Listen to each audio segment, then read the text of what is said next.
yesterday I went through this amazing experience with you. It was a collective experience.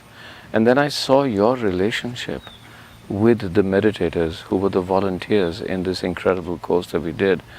And there was something that connected you. Now, I've heard stories about this. I've heard that as Jesus walked in and he spread this love, and we always wondered, how could you just spread love? I saw that yesterday. But I saw tears in their eyes. We could explain that. But I saw tears in your eyes because I saw a two-way relationship. So let's just keep with this idea of a guru and tell me, what is this two-way? Because I saw you like a devotee, you were like them. When you went to them, it was not just their emotion, it was yours. See, here you are using the word devotee. I don't know whether they're devoted or not. My life is devoted to them. Yeah. Okay, Yeah. that's for sure. Yeah. My whole life is devoted to every human being on this planet, every creature on this planet. So, devotion is just a deeper love affair. When I say a deeper love affair, generally these days at least, people are understanding a love affair as some kind of a transaction of give and take. Devotion is a deeper love affair of just absolutely giving. Whether take is there or not just doesn't matter and it doesn't occur in your mind. So for me, my love affair is just with everything that I set my eyes upon. Whether it's a man, woman, child, animate, inanimate, it doesn't matter. Whatever I set my eyes upon, I'm in a deep embrace with that.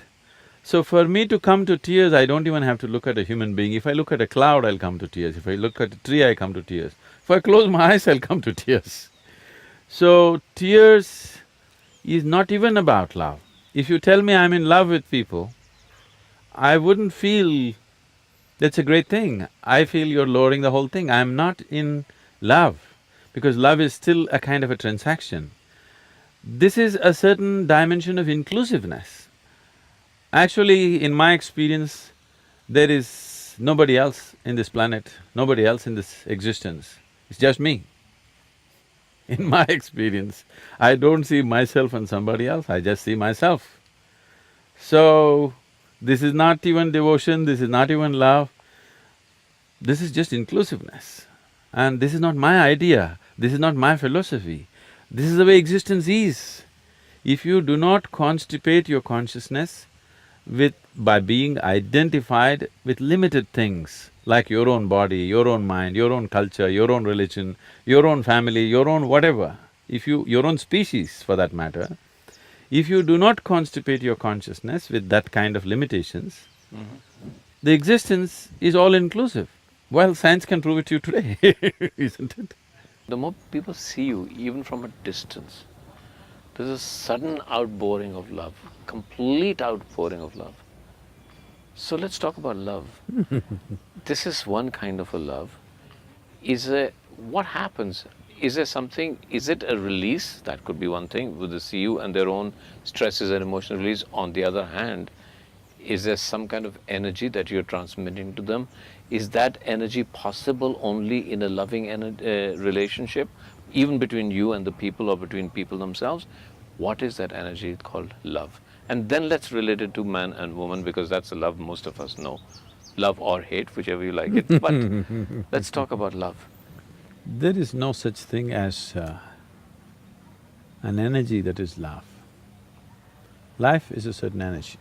You are a certain life energy. The many parts of this life energy is finding expression as thought, as body, physical action, emotion, and there are other dimensions, of course, energy action. If you can perform only physical activity in your life, the span and the scope of that activity is very limited.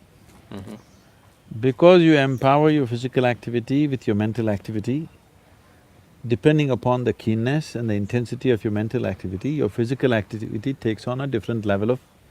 as if it moves into a different dimension because the mental activity. If you make a movie, if it's all physical, it's one way. There is a certain intellect involved in it, it's another way. There's a certain emotion involved in it, it's another way, isn't it so?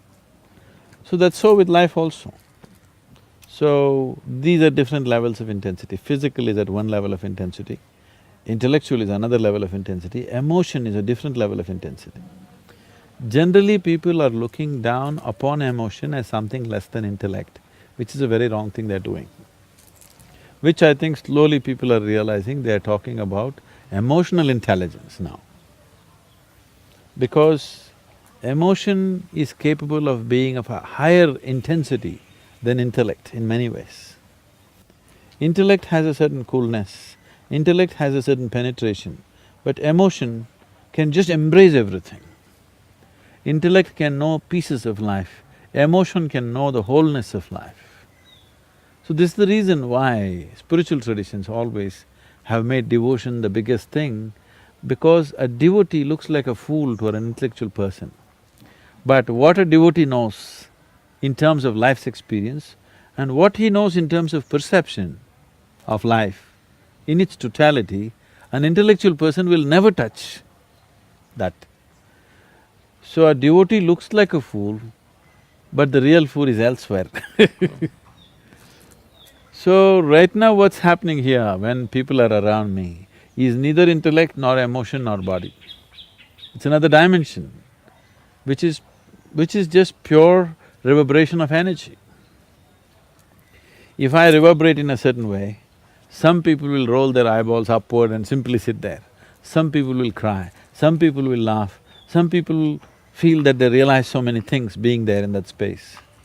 This is their expression of it. This is like, if I give you electric connection, somebody makes light out of it, somebody makes sound out of it, somebody makes coolness out of it, somebody makes heat out of it. Different gadgets are making different things out of the same electricity. So my thing is just to exude that energy. Somebody makes love out of it, somebody makes alertness out of it, somebody makes awareness out of it, somebody makes meditativeness out of it. That's left to that individual depending upon his level of evolution and his receptivity as to how he is. So am I creating a love energy? There's no such thing as love energy, there's just life energy. There is only life energy. Love is just one expression of life. Intellect is another expression of life. Physical action, another expression of life. Awareness, another expression of life.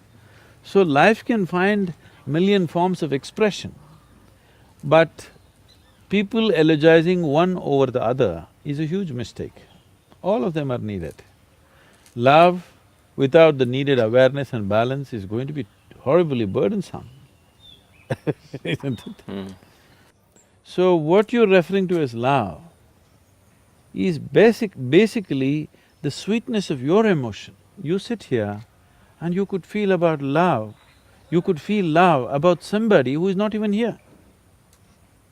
So it's got nothing to do with anybody.